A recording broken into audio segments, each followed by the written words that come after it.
Nobody told Eleanor Vance the rules of Ashcombe Hall until she had already broken one. She had been in service there 11 days. 11 days of curtsying to portraits that seemed to watch her more closely than the living. 11 days of learning which floorboards groaned and which stayed silent. 11 days of hearing the other maids drop their voices to a hush whenever the West Wing came up in conversation, the way people hush themselves near a sickbed or a grave. The housekeeper, Mrs. Pruitt, had given her exactly one instruction that mattered. Everything else, she said, could be learned. That one could not be unlearned once it was broken. Never go into the West Wing. Never touch that door. And if you should ever, God forbid, hear something behind it, you keep walking. Eleanor had nodded, the way a girl nods when she wants her supper in her bed and does not yet understand that a warning repeated twice is not manners. It is mercy. She understood by the second week. It was well past midnight when she heard the crying. Not the wind, though. The wind at Ashcombe had a voice of its own, low and searching along the stone corridors like it, too, was hunting for something it had lost. Not a cat, not a servant's dream muttered through a thin wall. It was crying, high and small and heartbroken. Coming from behind a door she had been told did not exist. She stood in the corridor with her candle shaking a ring of gold light against the wallpaper. And she told herself to walk on. She told herself the way she had told herself 100 small lies since coming to this house, that it was none of her business, that a paid girl's curiosity had gotten more than one paid girl, dismissed without a reference. But the crying did not stop, and it did not stop. And there is a particular kind of silence that follows a child's sob that no grown woman can walk past and still call herself decent. That was when she saw the key. It hung on a bent nail just inside the alcove, half swallowed by a curtain of dust so thick it had gone the gray of old ash. And she understood at once, the way you understand a thing in your bones before your mind agrees to it, that no hand had touched that key in years. The dust told her a story before she had turned the lock. Someone had hung it there and walked away, and never once come back to take it down. She took it down. Her fingers left 5 clean lines through the gray film, and the metal was cold, in a way that had nothing to do with the season. She told herself, even as she fit it to the lock, that she would look only, that she would see the child was well, and close the door, and never speak a word of it, and go back to being the sort of girl who did as she was told. The lock turned easier than it had any right to. The door swung inward on a silence, so complete it felt like walking into held breath, and the smell reached her before her eyes had adjusted to the dark beeswax and cold stone, and underneath it, something sweeter and sadder, like flowers pressed into a book and forgotten for years. Her candle threw its small gold light across a room that made no sense at all, because it was not ruined, not draped in dust sheets and cobwebs the way an abandoned room ought to be. It was kept. Someone had kept it. The bed was made. The counterpane was turned down on one side, as though whoever last lay in it had only just risen and might return any moment to climb back beneath it. A brush and a hand mirror sat upon the dressing table, at precise right angles to one another, silver gone dull with age, but not neglect. Dusted, she realized, dusted regularly, by someone who came in secret and left no other trace. A dress of pale blue silk hung over a chair, its hem grazing the floor, cut in a fashion she recognized from her mother's old fashion plates, a fashion from 7 years past. Not a year more, not a year less. And in the corner, half in shadow, stood a cradle, small, white-painted wood gone soft at the edges with polish and time. A coverlet inside it, folded back the way a mother folds back linen for a child she expects to return to sleep. Eleanor's candle trembled, and the shadows in the cradle's carved spindles trembled with it, and she understood, all at once and completely, exactly whose room this was, and exactly why no one in this house dared speak its name. She did not hear him enter, she only knew, the way a body knows a change in weather before the sky confirms it, that she was no longer alone. She turned, and the Duke of Ashcombe stood in the doorway with a lamp of his own held low, his face unreadable, his eyes moving from her to the key, still clutched in her fingers, to the room beyond her, The room he had not entered, she would learn later, in 7 years. She waited for the fury. She had rehearsed it, already in her mind, without meaning to. The dismissal, the shouting, the cold fury of a great man discovering a servant where a servant had no right to stand. She had her apology ready on her tongue, small and practiced. The kind of apology she had given 100 times in her life to people who held her wages and her position in their hands. She did not give it. Instead, she looked at him, this tall, silent, grieving man standing in the doorway of his dead wife's shrine, and she asked him the only question that mattered. Why has no one ever been allowed to move the cradle? He did not answer her at once.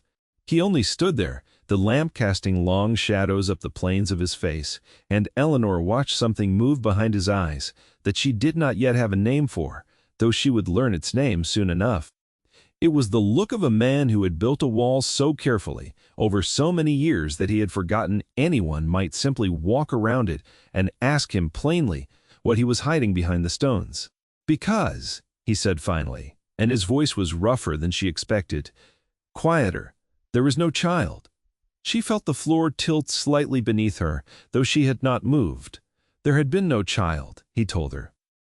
His wife, Margaret, had wanted one so badly, had furnished this room a full 2 months before her time, had chosen the cradle herself from a catalogue, and had it carved by a man in the village who did fine work in Ashwood, and had sat in this very chair, he said, nodding at the one holding the blue silk dress, sewing tiny gowns with her own hands, though there were seamstresses enough in the house to do it for her. And then the fever had come in the 7th month, and taken her, and taken with her, the child that had never drawn breath. Eleanor stood very still and listened, because there are silences a person must not fill, and this was one of them. He had locked the room himself, he said, the week after the funeral. He had told the staff it was to be left exactly as it stood, and he had never given a reason, because he did not owe anyone a reason, and because he was not entirely certain, even now, what the reason was. Grief, he supposed, or penance, or the simple stupid hope that a room preserved might somehow preserve the thing it had been meant to hold. The crying, he said. And here his composure, that famous ducal composure that the staff spoke of with equal parts fear and awe, cracked very slightly at the corners. The crying is not new, I have heard it myself. Every housekeeper I have employed in 7 years has heard it. None of us have ever found its source, and none of us have ever admitted to the others that we hear it, because a man in my position does not confess to hearing his dead wife's child weeping in an empty cradle. It does not do for a duke to be thought mad. Eleanor looked at the cradle again, and something in her, the same something that had made her lift the key off its forgotten nail instead of walking on, made her cross the room and kneel beside it before he could tell her not to. The coverlet inside was old, yellowed at its folds, and beneath it, tucked into the very seam where the mattress met the frame, her fingers found something that was not fabric. A small wooden box, no larger than a snuff box, warped slightly with damp. She drew it out and held it up to her candle, and the Duke crossed the room in 3 strides to stand over her, his breath gone shallow. She opened it, because her hands were already moving before her mind gave the order, and inside, folded into a square so small and so tight it had clearly been meant never to be found, was a letter. The Duke took it from her with a care that made her chest ache to watch. His big hands gone, suddenly, terribly gentle, and he unfolded the paper by the light of both their candles held close together. Eleanor did not read over his shoulder. She did not need to. She watched his face instead, watched the color leave it by degrees, watched his jaw work. Once, twice before he spoke. It was Margaret's hand, he said. Written by the date at its head, 4 days before she died. He read it aloud, because his voice, though it shook, needed somewhere to put the words, and Eleanor was the only one there to receive them. The letter said that the child had lived. That in the panic and the fever of that terrible night, the physician had believed the boy would not survive the hour, that Margaret herself had been half out of her mind with the fever that would kill her within the week, and that in her single clear-headed morning, before the end, her old nurse, a woman named Hodge, long since dismissed from the house and never spoken of again, had come to her with news that could not be trusted to a servant's mouth or a household's gossip. The child had been taken in secret to be raised elsewhere, safe from a fever that was, by then, moving through the nursery wing like a fire through dry grass. Margaret had written the letter in case she did not live to say it herself. She had meant to tell her husband the moment she was strong enough. She had not lived long enough to be strong again. The Duke's hand, holding the letter, was not steady. Eleanor watched him read the final line twice, as though his eyes refused the first time to believe what they were seeing, and when he finally looked up at her, his face was that of a much younger man, stripped entirely of the composure that had made the entire staff of Ashcombe Hall speak of him in careful, hushed tones. "Hodge," he said. "Margaret's old nurse. She left the county within a month of the funeral. I assumed grief. I never once thought to ask where she went, because I did not think there was anything left in this house worth asking after." "There is a boy somewhere," Eleanor said quietly, 7 years old now, who does not know his own name. The Duke looked at her for a long moment, and something passed over his face that was not quite hope, because hope, for a man like him, was a dangerous indulgence he had trained himself out of years before. But it was the shape hope makes before it dares to call itself by name. "I do not know where to begin looking," he said. Eleanor, kneeling still beside the cradle with the empty little box in her lap, found herself saying, before she had entirely decided to say it, "Then we begin with Hodge." The word we hung between them in the candle light, and she saw him notice it. Saw the faintest, most unwilling curve touch the corner of his mouth, gone before it had properly arrived. "You are very free with your pronouns, Miss Vance, for a girl who was expressly forbidden to set foot in this wing." "Everyone else was forbidden too, Your Grace," she said, and something in her, some old spark she had thought, long since starved out of her by 11 days of curtsying to portraits, rose up bright and unafraid. But everyone else did not hear a child crying and decide that a locked door was a good enough reason to let it keep crying. He studied her for a moment in a way that made her suddenly, sharply aware of her plain gray dress, her unbound hair escaping its pins, the dust from the nail still gray across her fingers. "No," he said finally, very quietly. "No, I do not suppose you did. They did not solve it that night. Of course, grief and mystery are not undone in a single midnight conversation over an empty cradle, however much the heart might wish they were. But something had shifted in the room, some old and terrible stillness broken by 2 candles and a small wooden box, and when the Duke finally walked her back to the servants' stair, he paused at the bottom of it with his lamp held low. "I should dismiss you," he said, "for the key, for the door, for every rule you broke tonight without the smallest apology. Everyone else would have apologized." "Your Grace," Eleanor said, and she was surprised at her own steadiness. "But they don't usually ask permission first, either, and it seems to me that a house full of people too well behaved to ask questions is exactly how a secret survives 7 years in an empty room." He almost laughed. She saw it, the ghost of it, pass quickly over his features and vanish before it could properly arrive, the way a man laughs who has forgotten the shape of his own amusement and is startled to find it still fits. "I am reliably informed," he said, "that I do not make jokes." "Then it is fortunate, Your Grace," she said, "that I was not asking for one."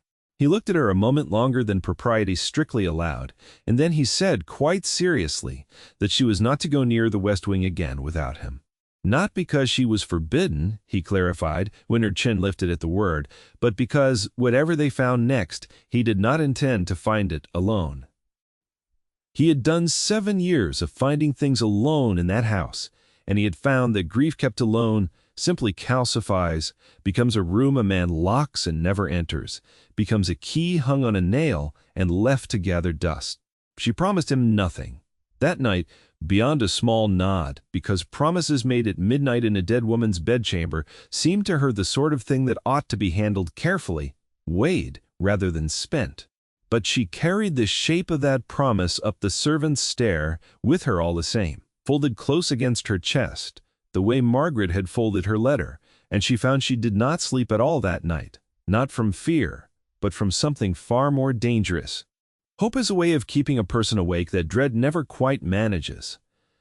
The days that followed moved differently than the 11 that had come before them.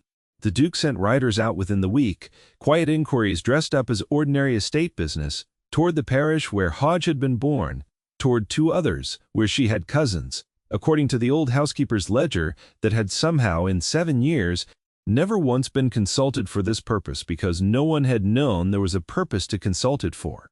Eleanor found herself drawn into these inquiries in small ways at first, fetching ledgers, copying names, and then in larger ways that no one below stairs quite knew how to account for. The Duke began to seek her out, not improperly. Never once improperly. She would have said fiercely to anyone who suggested otherwise, though she noticed Mrs. Pruitt's eyebrows rising a fraction higher each week. He sought her out because, he said, plainly and without flourish, she was the only person in the house who had walked into that room and asked the right question instead of the safe one. She discovered, in the process, that grief had made him strange in the eyes of his own household. But not cruel. Never cruel, only distant. The way a man goes distant who has spent 7 years guarding a wound nobody was permitted to look at, least of all himself. She discovered that he read late into the night, not from restlessness, but because sleep for him had become a country bordered too closely by dreams of a wife dying in a fever bed and a nursery he had ordered shut before anyone thought to ask him whether shutting it was wise. She discovered, too, that he watched her in the ordinary hours with an attention that had nothing to do with her position in his household and everything to do with something neither of them had yet found the courage to name aloud. It was 3 weeks after the night of the key that a letter came from the second parish in a careful, unlettered hand from a woman who signed herself only as a friend to the departed Mrs. Hodge, departed being the operative word, for the old nurse had died some 4 years past of a winter chill. Having lived out her final years in a cottage on the edge of a village called Fenbridge, some 40 miles east, on money that arrived every quarter from a source she would never name to her neighbors, Eleanor watched the Duke read that letter at the breakfast table, watched the muscle work again in his jaw, and understood before he spoke that the trail, which had felt for 3 weeks like a living thing they were chasing together, had gone suddenly, terribly cold. "She is dead," he said. Whatever she knew went into the ground with her. Not everything, Eleanor said, because she had learned by then that his despair, like his grief, was the kind that needed someone else to refuse it on his behalf, until he found the strength to refuse it himself. A woman receiving money every quarter from an unnamed source does not simply vanish into her grave without leaving some trace of where that money came from or where it was meant to go. They found the trace in Fenbridge itself, a solicitor's office above a chandler's shop. A dry, careful man named Mr. Aldous, who kept his ledgers the way other men kept scripture, and who required, before he would say a single word, to see the Duke's signet ring and a letter of authority, and, Eleanor suspected, though he never said it outright, some private assurance that the enquiry was made in good faith and not in service of some fresh cruelty toward whatever soul his quarterly payments had, for 7 years, quietly protected. The boy's name, Mr. Aldous, told them at last, once satisfied, was Thomas. He had been placed as an infant with a childless couple in the village, a blacksmith and his wife. Good people, the solicitor said, with a firmness that made clear he would brook no suggestion otherwise, who had raised him as their own and loved him as their own, and had been told only that the child's mother had died in service to a great house, and that money would come each quarter for his keeping. No questions to be asked, no inquiries to be made. For the child's own safety and standing? The blacksmith had died 2 winters past. The wife, a woman named Sarah Winlock, still kept the boy, and still, so far as Mr. Aldous knew, had no notion whatsoever that the boy she called her son was born to a duke's dying wife in a room that had stood locked and untouched for 7 years, waiting for exactly this moment to be forgiven. Eleanor watched the Duke's hands. When Mr. Aldous said the boy's name, go entirely still upon the desk between them, the way a man's hands go still when he does not trust them not to shake. "Thomas," he said quietly, as though testing the shape of the word in his mouth. Margaret wanted to call him Thomas if he was a boy. She told me so, before I had forgotten. I had made myself forget so many things. They rode to the blacksmith's cottage that same afternoon, though propriety and prudence both would have counseled waiting, sending word ahead, allowing the solicitor to manage so delicate a matter through careful correspondence, rather than a duke arriving unannounced at a widow's door with his heart. Eleanor thought, watching him grip the carriage window ledge as the cottage came into view, entirely undefended for the first time in 7 years. The woman who opened the door, Sarah Winlock, was perhaps 50, work-worn and clear-eyed, and she took one look at the Duke's face, Eleanor would say later, and seemed to understand everything before a single word was spoken. Perhaps it was the resemblance. Eleanor had not thought of it until that moment, standing slightly behind him in the cottage doorway. But when the boy came out from the back room at his mother's call, a thin, dark-haired child with a smear of flour on his cheek from helping with the bread, she saw it plainly. The same set of the jaw, the same watchful, searching eyes that had studied her across a dead woman's bedchamber 3 weeks before. Sarah Winlock did not weep, or rage, or clutch the boy to her skirts as Eleanor half expected. She only nodded slowly as though a debt long expected had finally come due, and said that she had always known in her heart that a woman does not receive money every quarter for 7 years, from a source who wants no thanks and asks no questions, without there being a great sorrow and a great secret standing behind it somewhere. She had loved the boy as her own, she said, and would go on loving him as her own, for as long as she drew breath, whatever came of this day. But she had always known, too, that a day like this, one might come. She had tried in her own quiet way to raise him ready for it. The Duke, to Eleanor's lasting and quiet astonishment, did not simply take the boy. He knelt instead right there in the cottage doorway, bringing his considerable height down to the boy's level, and asked him, with a gentleness Eleanor had not yet heard him use, even in the privacy of the West Wing, whether he might be permitted to visit sometimes, and hear about his days, and perhaps, in time, if the boy was willing, tell him a little about a mother he had never known, but who had loved him enough to write a letter in her last clear hour of life, so that he might one day be found. The boy, solemn and flower-streaked, considered this with the grave seriousness particular to 7-year-olds weighing matters of great importance, and said that he supposed that would be all right, so long as the gentleman did not mind that he was better at shoeing horses than at his letters. Eleanor, standing in that cottage doorway, found she had to look away toward the lane for a moment, because something in her chest had gone entirely too full to bear looking at directly. It was on the ride home the boy left, for now in Sarah Winlock's keeping, with promises made, an arrangement of visits agreed upon, that satisfied everyone but pleased no one entirely, that the Duke turned to Eleanor in the carriage, and said without any of his usual careful economy of words, that he did not know how to thank her, and that he was no longer entirely certain thanks was the correct word for what he owed her. "You found the key on the nail," he said. "You walked into a room 7 years, locked because a child was crying, and you could not make yourself walk past it. I have employed a dozen housekeepers in 7 years who heard that same crying and chose, every one of them, to walk on." "I was not being brave," Eleanor said, "because it felt important, suddenly, that he understand this correctly. I was being exactly the kind of stubborn that gets girls like me dismissed without references. I very nearly did walk on. I told myself 3 separate times that it was none of my business." "And yet," he said. "And yet," she agreed. He was quiet a moment, watching the hedgerows past the carriage window, and then he said, in the dry, understated way she had come to recognize as the closest thing he possessed to open feeling, that he supposed a house needed at least one person in it stubborn enough not to walk past a locked door, and that he had begun to suspect, rather later than he ought to have, that he did not wish that person to remain merely in his employ. Eleanor felt her breath go entirely still in her chest.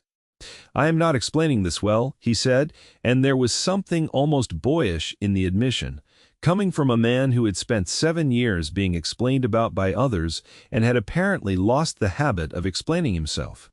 "Margaret used to say, I made a botch of anything that mattered to me, because I could not bear to risk saying it wrong.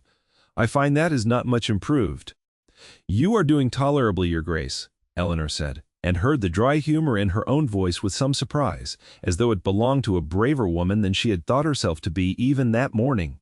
For a man reliably informed he does not make jokes, you are managing rather a serious one just now. It is not a joke, he said quietly, and turned from the window to look at her fully, and there was nothing distant in his face now. Nothing of the aloof, unreachable Duke the staff of Ashcombe Hall spoke of in hushed voices. There was only a man, tired and hopeful, and entirely undefended, asking her in his own careful, economical way whether she might consider staying at Ashcombe Hall, not as a girl who had broken into a locked room, but as the woman who had unlocked something in him that he had believed quite honestly buried for good beside his wife.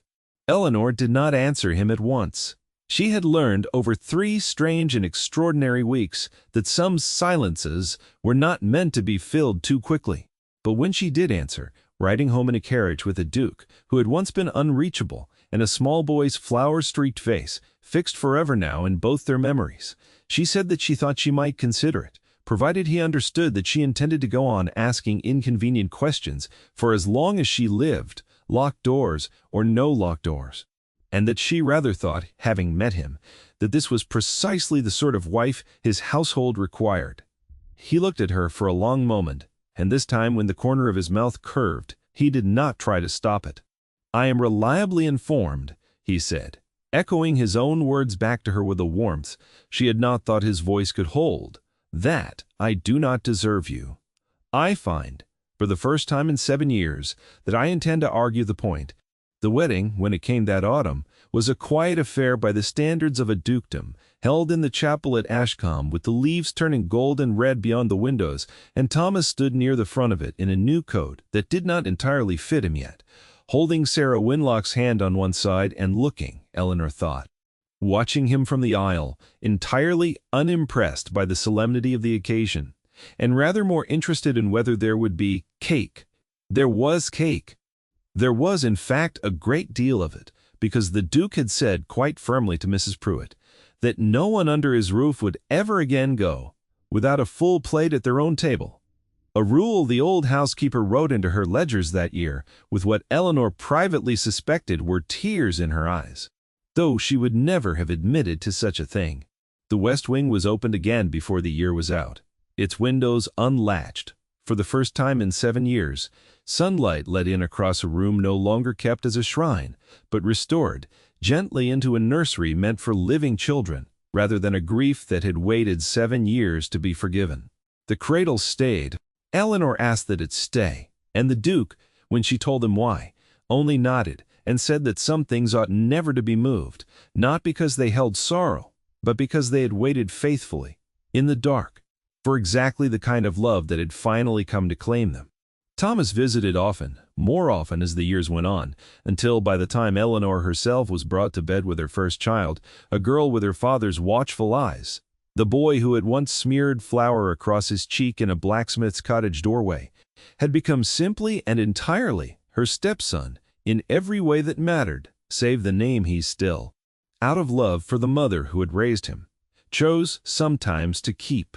And on quiet evenings, when the house had gone still and the servants had banked the fires and gone to their own beds, Eleanor would sometimes climb the stairs to the west wing alone and stand for a moment in the doorway of that nursery, watching moonlight fall soft and unafraid across a small cradle that had waited 7 long years to be understood. She never heard crying there again. Some doors, once opened with love instead of dread, do not need to be locked a second time. Thank you so much for staying with me until the very end of this one. If you felt something reading it, I would love to know, so tell me down in the comments which line stayed with you the longest and where in the world you are watching from tonight, because it always warms my heart to see how far these stories travel.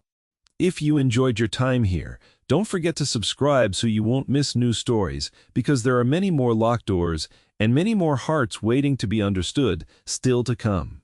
Until then, from all of us here, good night and sweet dreams.